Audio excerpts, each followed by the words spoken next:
Assalamualaikum warahmatullahi wabarakatuh. Perkenalkan saya Nuraini Huriati, NRP 0621817002 dari kelompok 3 kelas kewarganegaraan 42. Di sini saya dan kelompok saya akan sedikit membahas tentang suatu negara dan konstitusi. Di mana akan dimulai dengan pengertian bangsa dan negara. Di mana bangsa menurut Ernest Renan, bangsa adalah suatu kesatuan solidaritas, kesatuan yang terdiri atas orang-orang yang bersatu, yang saling merasa setia kawan antara satu sama lain. Sedangkan menurut Benedict Anderson, bangsa adalah komunitas politik yang dibayangkan dalam wilayah yang jelas batasnya dan berdaulat.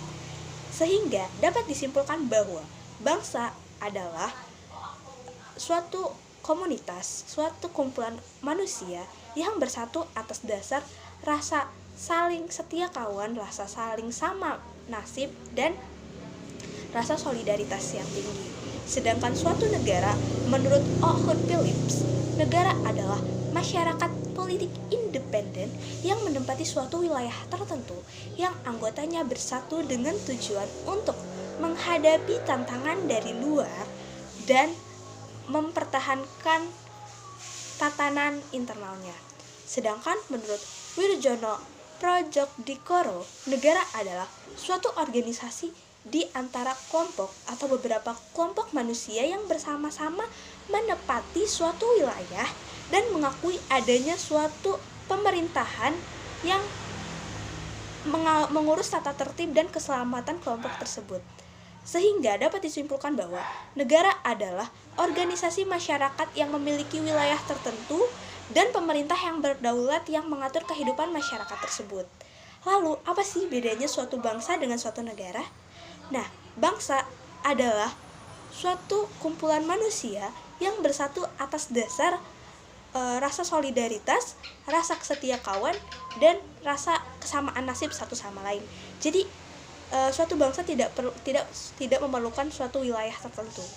Namun, suatu negara adalah sekumpulan manusia yang menempati suatu wilayah tertentu dengan adanya pemerintahan yang berdaulat yang mengatur tatanan kehidupan mereka, seperti itu. Selanjutnya adalah unsur-unsur suatu negara. Unsur-unsur suatu negara dibedakan menjadi dua, yaitu unsur pokok dengan unsur tambahan. Unsur pokok adalah suatu unsur yang harus ada agar bisa dikatakan suatu negara. Sedangkan unsur tambahan adalah unsur pendukung terbentuknya suatu negara, seperti itu. Nah, unsur pokok terdiri atas rakyat, wilayah dan batas-batas tertentu, pemerintah yang berdaulat, dan sedangkan unsur tambahan adalah pengakuan dari negara lain. Nah, pada kesempatan kali ini yang akan dibahas hanyalah unsur-unsur pokok suatu negara. Yang pertama, rakyat. Rakyat adalah sekumpulan manusia yang tinggal di suatu tempat. Nah, rakyat dibedakan menjadi dua, yaitu penduduk dengan bukan penduduk. Nah, penduduk dibedakan menjadi dua juga, yaitu adanya WNI atau warga negara Indonesia dengan warga negara asing atau WNA, seperti itu. Lalu apa sih sebenarnya dampak status kewarganegaraan? Yang pertama, hak atas perlindungan diplomatik di luar negeri. Contohnya, saat kita berada di luar negeri, kita bakal mendapatkan hak perlindungan diplomatik dari negara yang menjadi kewarganegaraan kita. Yang kedua, negara menuntut kesetiaan. Jadi, negara yang menjadi kewarganegaraan kita menuntut kita untuk setia pada negaranya. Contohnya, bela negara, ikut serta mempertahankan keutuhan negara, dan lain sebagainya. Terus, selanjutnya, suatu negara berhak untuk menolak mengekstradisi warga negaranya kepada negara lain. Ekstradisi itu sendiri artinya adalah pemulangan kembali warga negara yang menjadi tahanan di negara orang lain, seperti itu.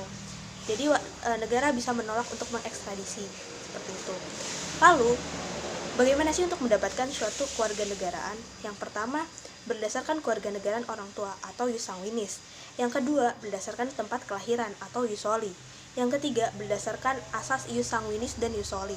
Yang keempat, melalui naturalisasi atau melalui perkawinan, misalnya seorang istri yang mengambil kewarganegaraannya dari suaminya, atau dengan mengajukan permohonan kepada negara untuk mendapatkan suatu kewarganegaraan. Nah, di Indonesia sendiri menganut asas jus sanguinis atau berdasarkan kewarganegaraan orang tua. Nah, kewarganegaraan Indonesia diatur pada Undang-Undang Nomor 12 Tahun 2006. Itu mengatur tentang kewarganegaraan Indonesia. Unsur negara selanjutnya adalah wilayah dengan batas-batas tertentu. Batas wilayah Indonesia ditetapkan pada pasal 5 Persetujuan Perpindahan yang ditetapkan pada Konferensi Meja Bundar, Konvensi London 1814 dan Undang-Undang Nomor 43 Tahun 2008. Di mana dalam Undang-Undang Nomor 43 Tahun 2008 menjelaskan bahwa batas wilayah Indonesia dibedakan menjadi 3, yaitu batas wilayah perairan, udara, dan darat. Yang pertama adalah batas wilayah laut. Batas wilayah laut dibedakan menjadi 3, yaitu batas laut teritorial, batas landasan kontinen, serta batas zona ekonomi eksklusif. Yang pertama adalah batas laut teritorial.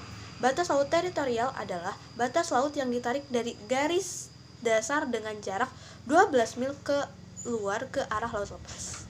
Lalu, batas laut teritorial Indonesia sebesar 282.583 km². Selanjutnya adalah batas landasan kontinen.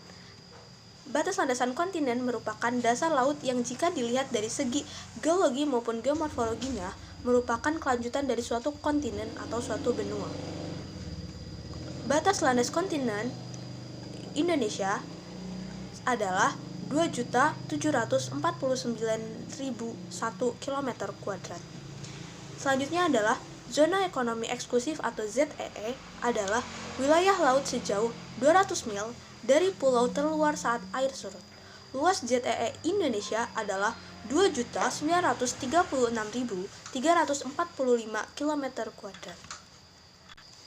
Batas wilayah selanjutnya adalah batasan darat. Batasan darat adalah batasan negara yang berada di darat dan secara langsung berbatasan dengan wilayah lainnya.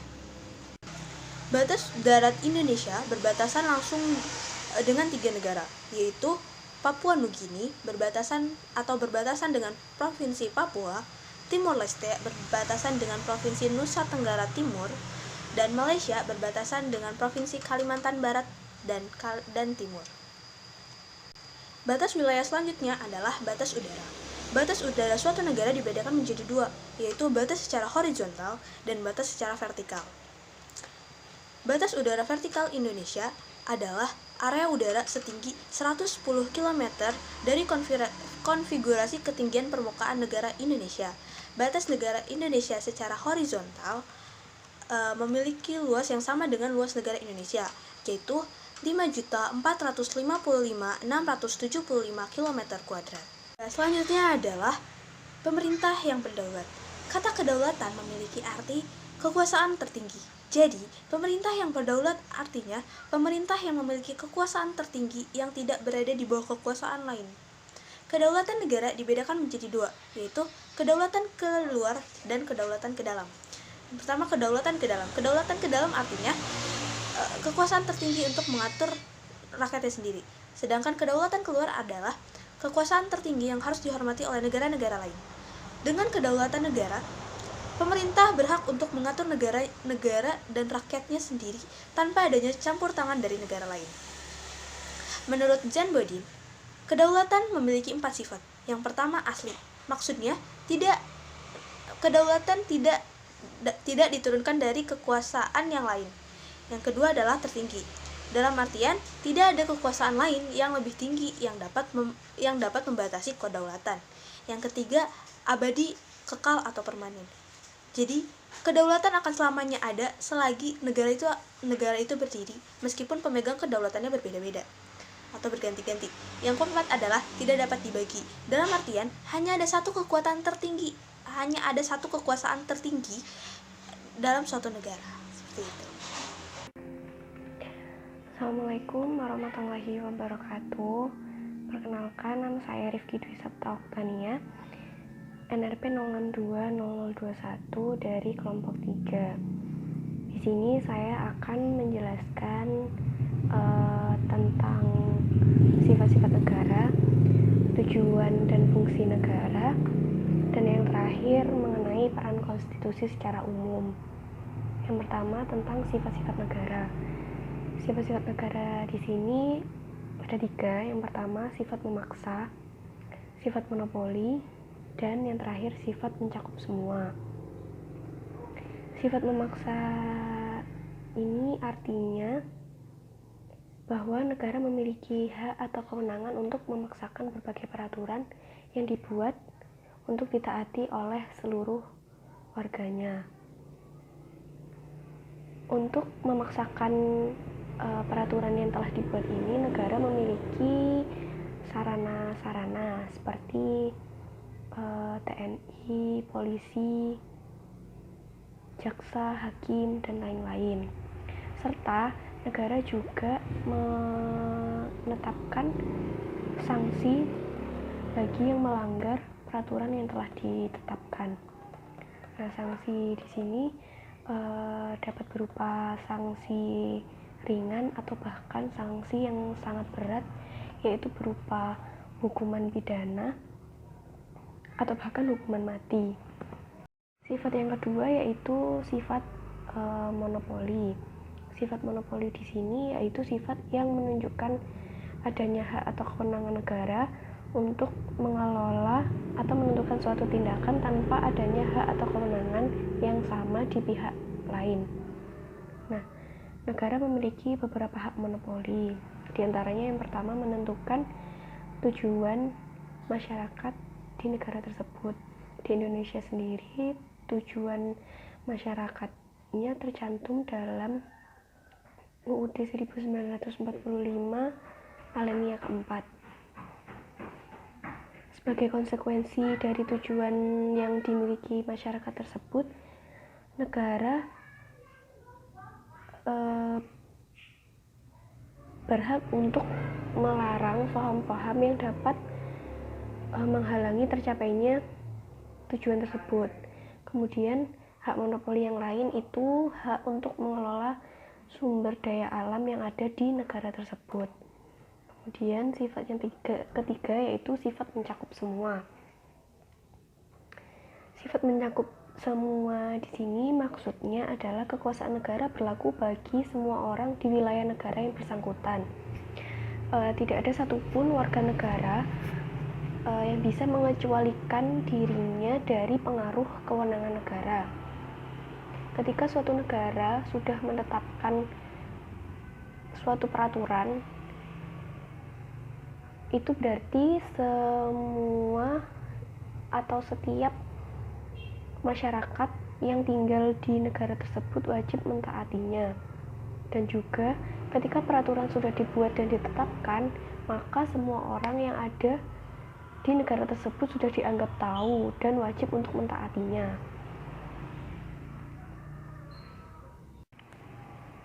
Kemudian saya akan menjelaskan tentang tujuan dan fungsi negara. Yang pertama, tujuan.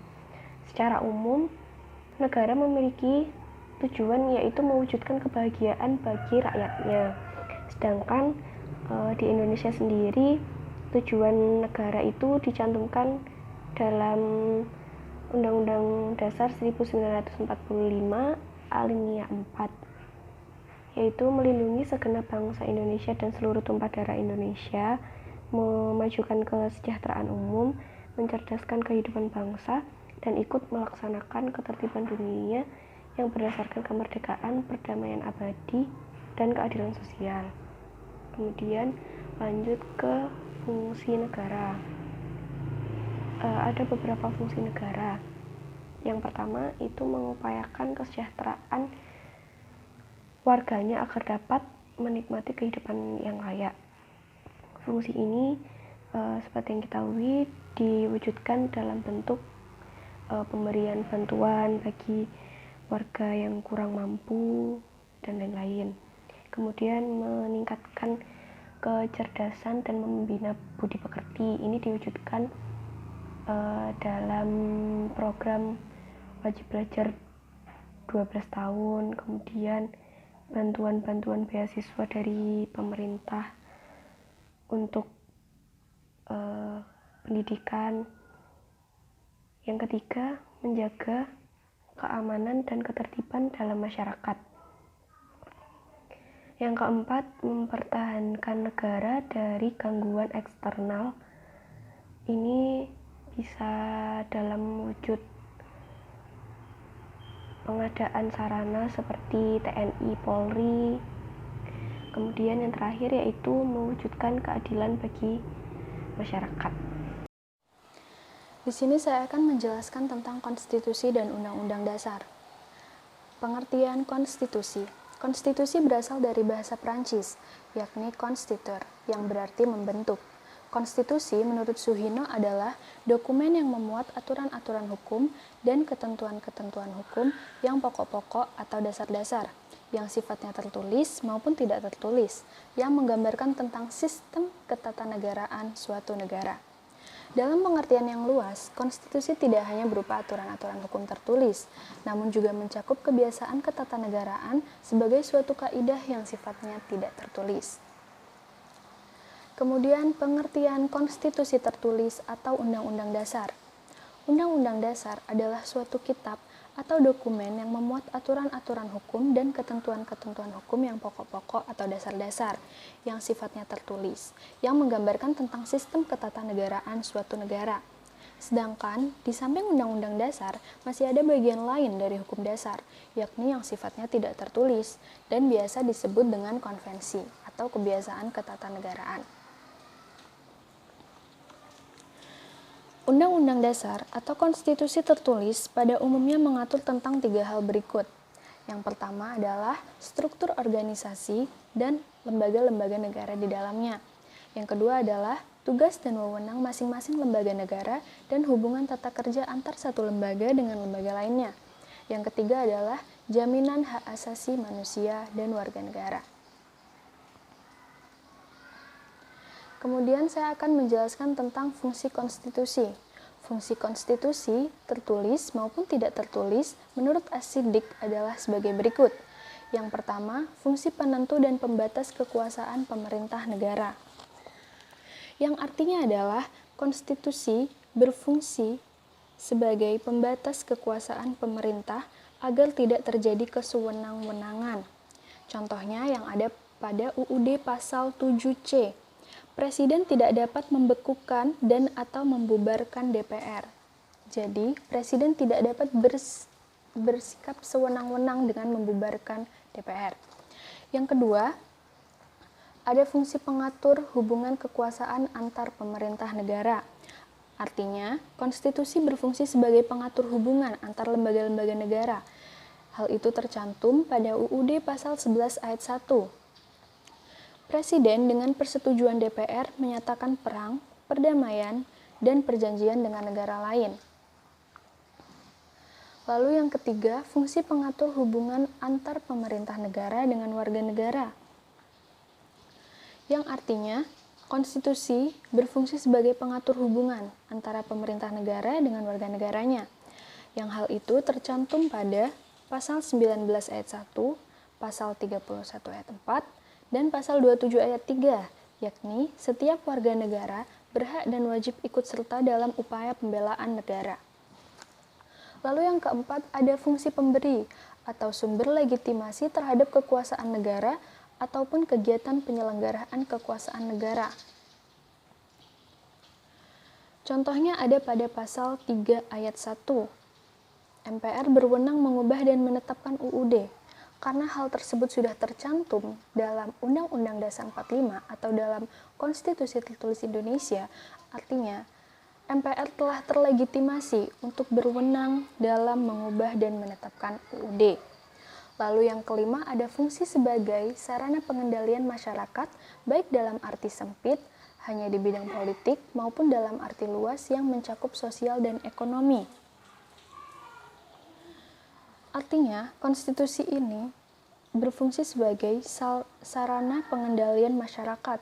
Contohnya, terdapat pada UUD pasal 28I ayat 5, yang bunyinya, untuk menegakkan dan melindungi hak asasi manusia sesuai dengan prinsip negara hukum yang demokratis, maka pelaksanaan hak asasi manusia dijamin, diatur, dan dituangkan dalam peraturan perundang-undangan.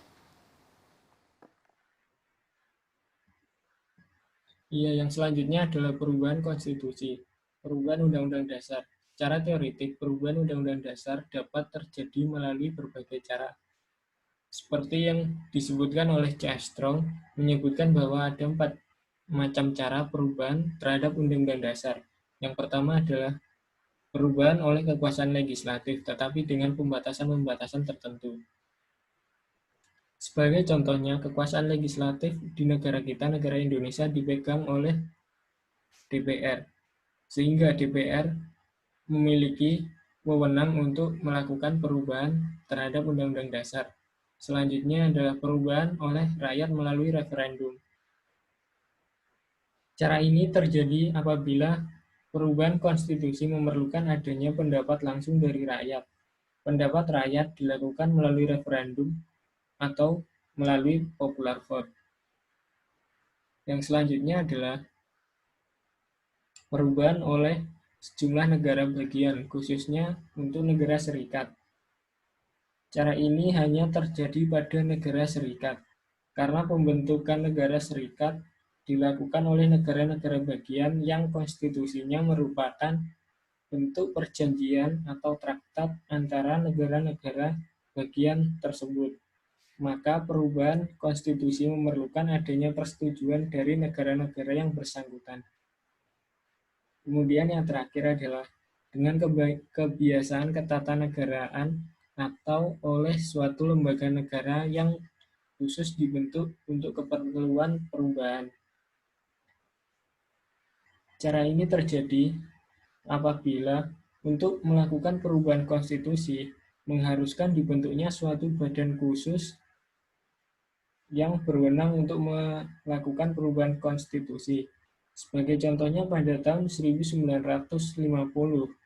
untuk mengubah Undang-Undang Dasar 1950 dibentuk sebuah badan khusus yang bernama Majelis Perubahan Undang-Undang Dasar.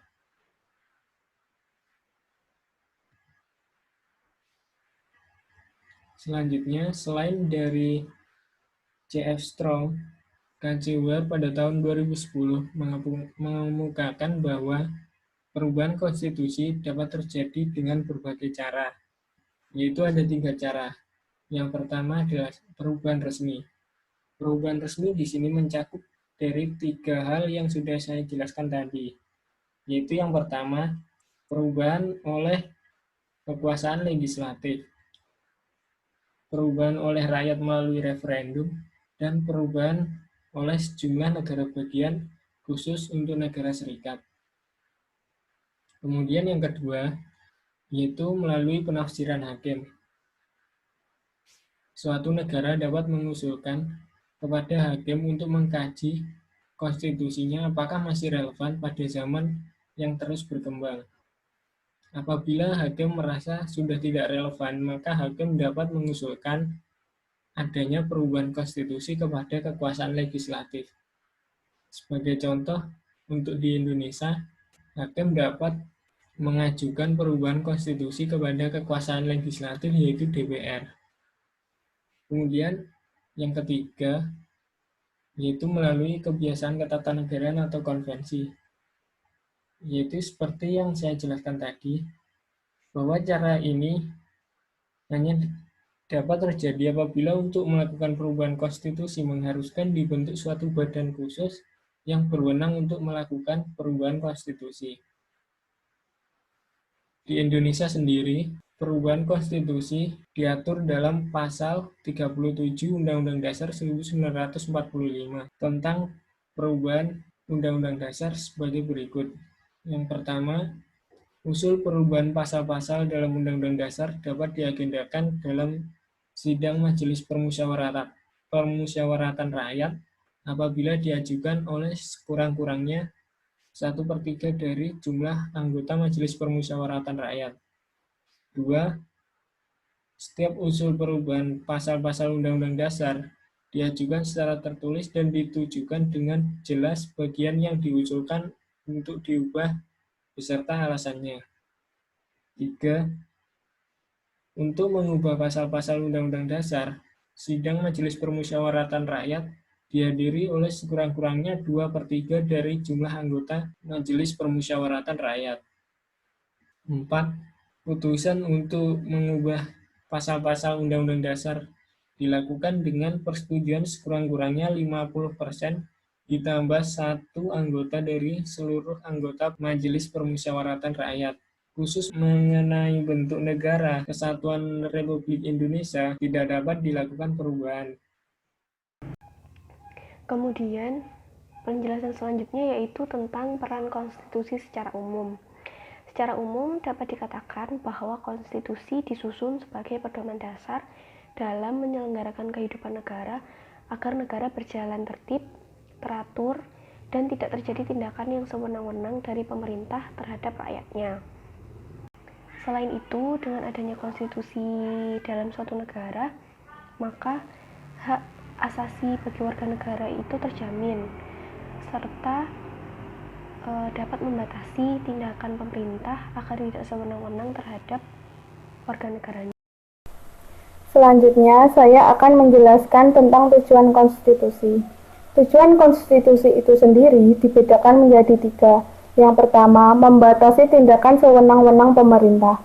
Tujuan ini berfungsi untuk membatasi kekuasaan penguasa sehingga tidak melakukan tindakan yang dapat merugikan masyarakat umum. Yang kedua, menjamin hak-hak rakyat yang diperintah. Konstitusi bertujuan untuk melepaskan kontrol kekuasaan dari penguasaan itu sendiri. Bisa juga memberikan perlindungan terhadap hak asasi manusia.